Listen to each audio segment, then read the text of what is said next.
Esta llanura fue el escenario donde Aníbal dirigió a su ejército cartaginés contra la poderosa Roma en el año 216 a.C. Soy Matthew Settle. Más de 100.000 hombres lucharon aquí en una batalla definitiva. Más de la mitad de ellos murieron en este lugar, en Canas. Actualmente esta tierra es parte de Puglia, en el sur de Italia. Es difícil imaginar cómo debía de ser entonces, pero con la nueva tecnología de videojuegos vamos a lograr ver esta gran batalla como nunca antes la habíamos visto. La inmensa cantidad de soldados, las formaciones de las tropas, cómo lucharon y cómo se ganó la batalla. Lo veremos como los generales desearían haberlo visto en batallas decisivas.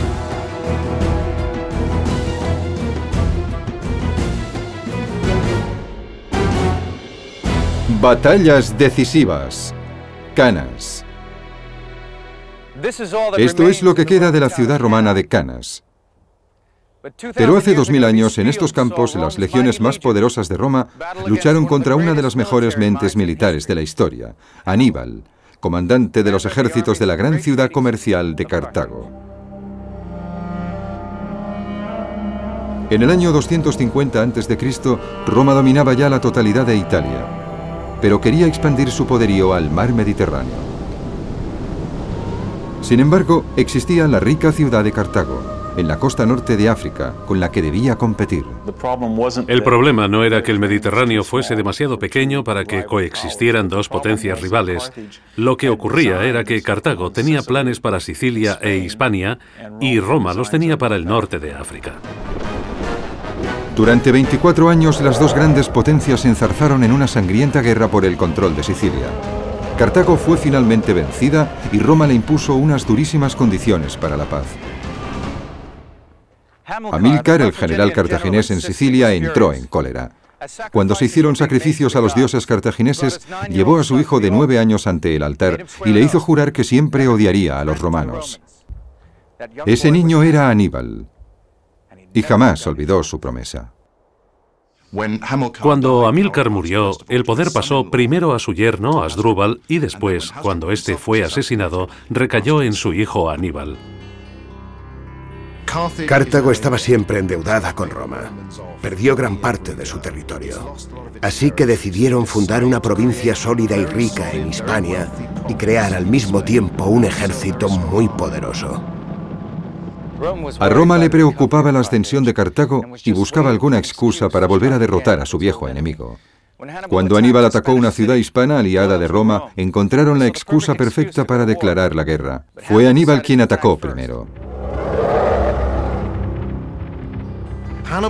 Aníbal pensó que la única manera de vencer a Roma era combatir directamente a los romanos en Italia, en Roma. La estrategia de Aníbal es uno de los casos más claros de la historia en los que se demuestra que la mejor defensa es un buen ataque. En el año 218 a.C., los cartagineses iniciaron su marcha hacia el norte a través de Hispania con un ejército de 100.000 hombres y 37 elefantes. Y entonces Aníbal hizo algo totalmente impensable. Cruzó los Alpes en mitad del invierno. Aníbal era un líder que gozaba de un gran carisma. Podía hacer que sus tropas realizaran cosas que muchos hombres no habrían soñado hacer jamás. Un ejército al mando de Aníbal podía pretender cualquier hazaña. Era un hombre joven, de 20 y tantos años, pero su eterno odio a los romanos le guiaba a él y al resto de su ejército. Los romanos se enfrentaron con Aníbal por primera vez en la batalla de Trebia. Con la nueva tecnología de videojuegos podremos ver a Aníbal en acción como nunca antes lo habíamos hecho.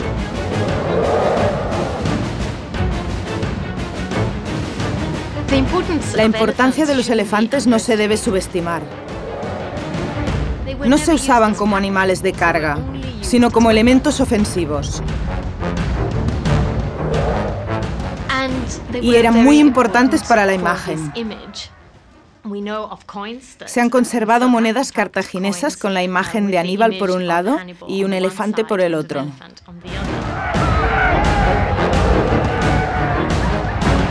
Las legiones romanas fueron vencidas por el ejército de Aníbal y por sus elefantes de guerra. Al año siguiente ocurrió lo mismo en el lago Trasimeno. Roma envió un segundo ejército que sufrió una segunda derrota. Parecía que nada podía detener a Aníbal.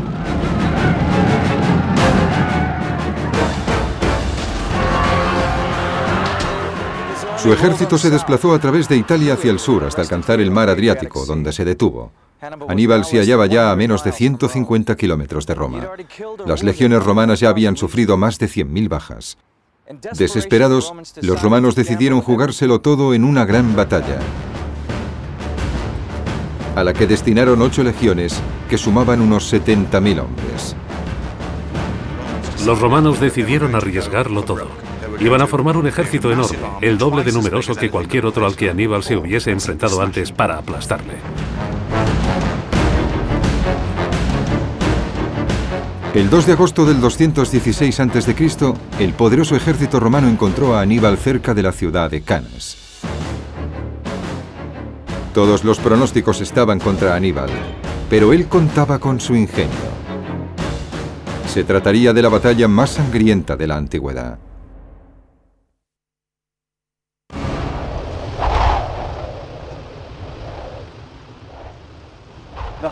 El viento cálido sopla en la llanura de Canas igual que hace 2000 años.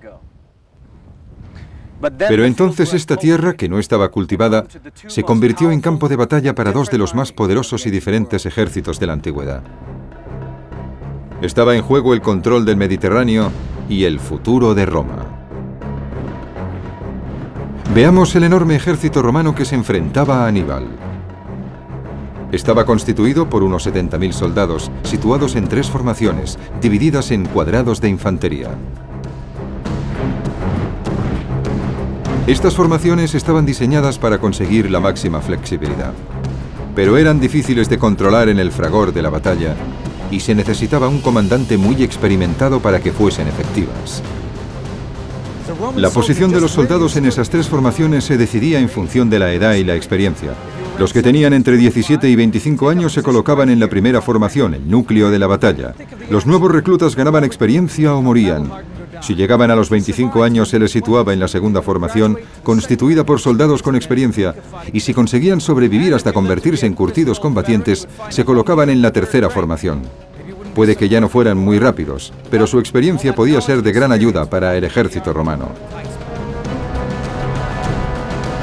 Veamos qué fue lo que contempló Aníbal y su ejército. Los legionarios de la primera formación actuaban como cortina, haciendo que fuera difícil saber cómo se organizaban las tropas romanas o cuántas eran. El ejército de Aníbal no se parecía en nada a la maquinaria militar romana dispuesta en el otro lado del campo de batalla. Era un ejército formado por soldados de distintas procedencias. Desde África habían llegado los lanceros libios y la caballería númida con sus pequeños y rápidos caballos. Había galos de la actual Francia, así como guerreros hispanos luchando a pie o a caballo. Aníbal disponía de 10.000 jinetes, mientras que los romanos a caballo solo sumaban 6.000. Y eso suponía una doble ventaja, ya que la llanura de Canas era perfecta para la guerra de caballería. Pero Aníbal solo contaba con 40.000 soldados de infantería frente a los 70.000 legionarios romanos. El inmenso ejército romano estaba al mando de 2 comandantes, Paulus y Varro, que se turnaban para dirigirlos en días alternos. Era complicado aunque ambos comandantes coincidieran en la estrategia, pero no era así. De hecho, tenían estrategias opuestas. Paulus era partidario de un acercamiento cauteloso y no quería apresurarse a entablar batalla. Por el contrario, Varro estaba ansioso por empezar la lucha y pretendía presentar batalla en la llanura, donde el enorme ejército romano tenía espacio suficiente para maniobrar. El 2 de agosto del 216 a.C., como el mando estaba en manos de Varro, el ejército romano empezó a formarse para presentar batalla. Como siempre, la infantería ocupó el centro, con destacamentos de caballería a cada lado para vigilar los flancos. No sabemos exactamente lo que planeaba Varro, pero decidió cambiar el orden normal de batalla. Ordenó a las formaciones romanas que se situaran con una mayor densidad. Había menos huecos y prácticamente ninguna posibilidad de cambiar de formación.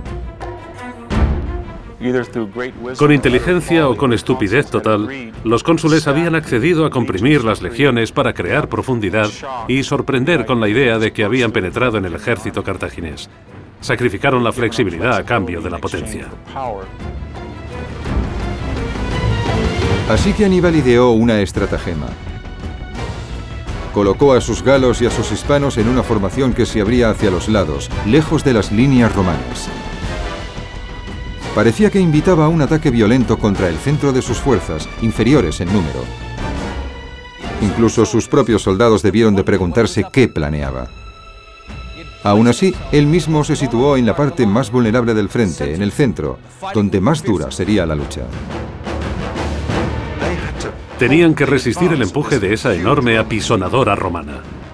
Se colocó allí para dar ánimos a la parte más débil de sus fuerzas. Hasta cierto punto debía apelar a las emociones, a la cultura de guerra de los galos que formaban muchas de esas unidades. Esta era una cultura en la que se debía destacar, hacer cosas espectaculares, llamar la atención. Curiosamente, Aníbal había dejado sus mejores tropas, los lanceros libios del norte de África, en reserva, en los flancos de su ejército. Pero sabía perfectamente lo que hacía. Tenía un plan en mente. Más de 100.000 soldados y 16.000 jinetes se encontraban dispuestos en este campo de batalla de apenas 5 kilómetros cuadrados, desde la línea de árboles que bordea el río hasta aquí, la colina de Canas. De repente los romanos se pusieron en movimiento y las legiones empezaron a avanzar. Los soldados de Cartago, que solo sumaban la mitad de los romanos, se prepararon para el encuentro.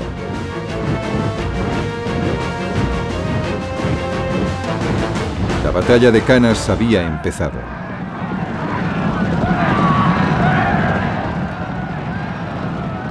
Aníbal envió a su caballería contra los jinetes romanos comandados por Paulus.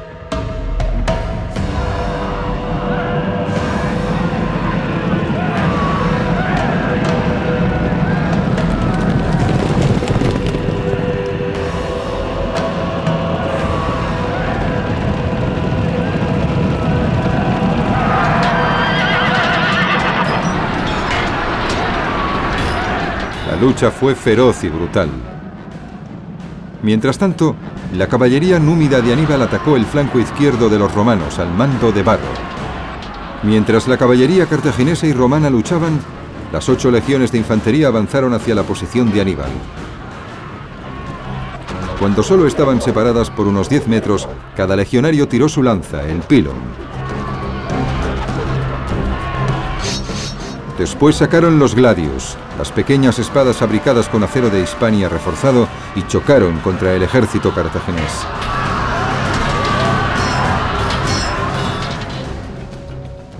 Estos son reproducciones de un gladius y de un escudo. El escudo se usaba para golpear a los adversarios y se acompañaba con un rápido ataque. Solo el escudo pesa 10 kilos. Con este calor, con este sol, soportando el peso de una armadura completa, es difícil imaginar cómo hacían para luchar durante 4 minutos, y es increíble que lo hicieran durante 4 horas.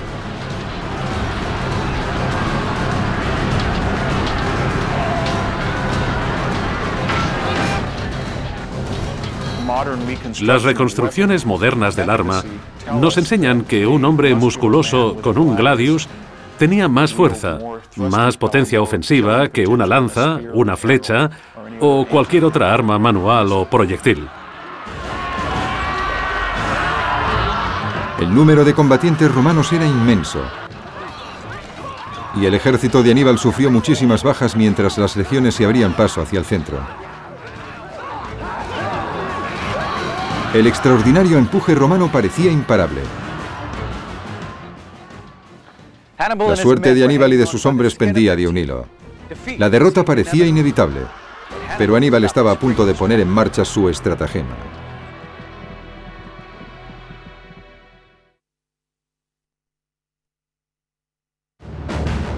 Cartago y Roma luchaban por la supremacía en el Mediterráneo.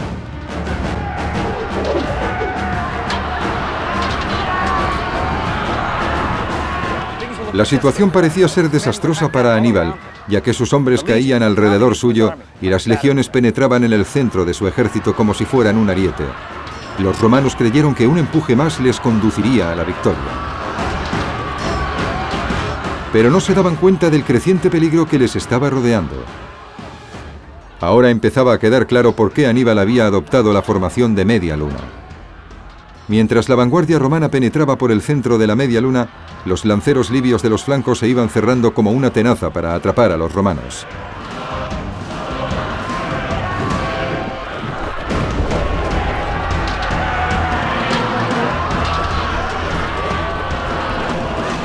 Los soldados del centro del ejército romano no podían utilizar sus espadas. Arrojaban lanzas, jabalinas y piedras contra las tropas cartaginesas, pero no podían responder adecuadamente. Se hallaban demasiado apretujados.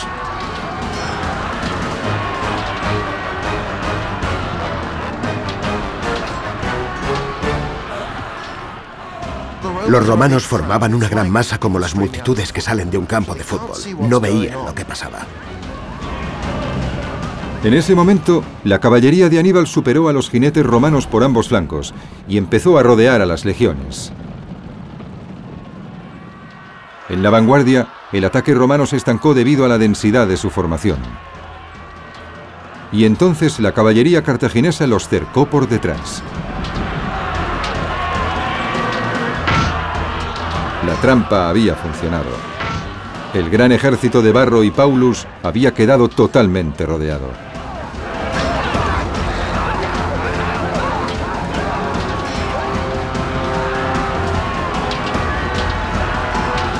Si hubiesen mantenido la cabeza fría, podrían haber encontrado la manera de escapar de forma organizada y recuperarse para seguir batallando. ¿Qué ocurrió? Miedo, emociones, pánico. Fue una cuestión de ánimo, ímpetu y terror y todas esas otras emociones que explican por qué un bando gana y el otro pierde. Los dos comandantes romanos participaban en la batalla dirigiendo cada uno un destacamento de caballería. Paulus, que no pretendía librar esa batalla, fue derribado del caballo. Se sentó en una roca para curarse una herida en la cabeza. Sus oficiales le dijeron que se marchara porque el ejército de Aníbal se acercaba. Se negó y unos segundos después murió bajo una lluvia de jabalinas. ¿Y qué pasó con Varro, que se había mostrado tan dispuesto para el combate? Escapó hacia Roma y se le perdonó la derrota.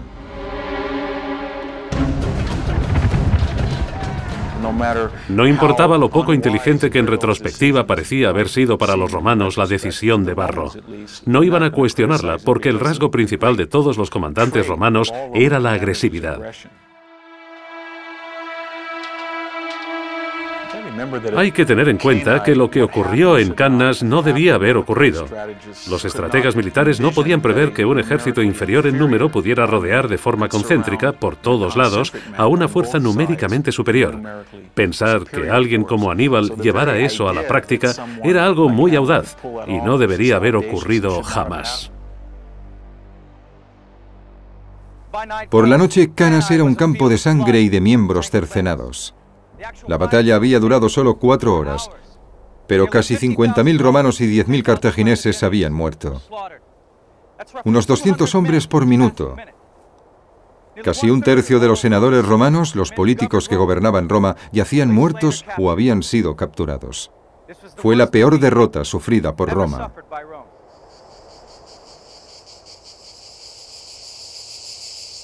Cannas es casi el símbolo de la victoria perfecta. Un ejército pequeño vence a un adversario más numeroso en una llanura abierta, sin emboscadas, sin sorpresas.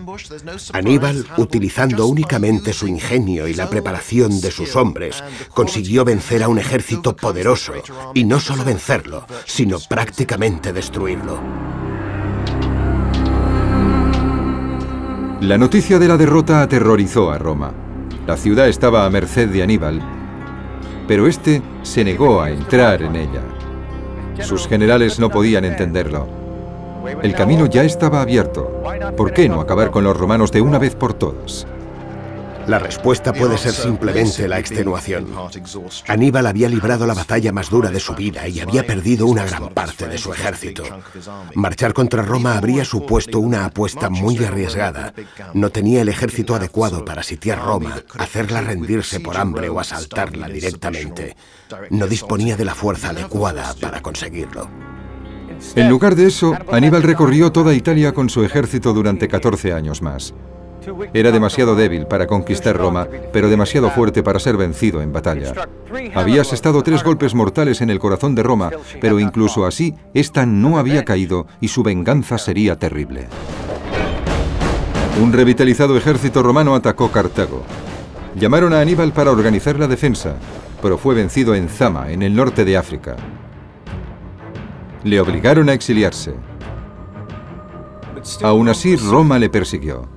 Finalmente, en lo que hoy es Turquía, se quitó la vida envenenándose para no morir en manos de los asesinos romanos. Aníbal tenía 63 años. Los romanos pensaron que se habían deshecho de él, pero siguió viviendo en forma de leyenda. Aníbal se convirtió en una de las peores pesadillas de los romanos. Las niñeras dijeron a los niños durante siglos: Aníbal vendrá a por ti, para asustarlos. Es una figura que influyó mucho en la psique romana. Es como el lobo malo del cuento. Aníbal está ahí. Aparece casi como una fuerza elemental que cruza los Alpes, desperdiga a los ejércitos romanos y lleva a Roma hasta el límite.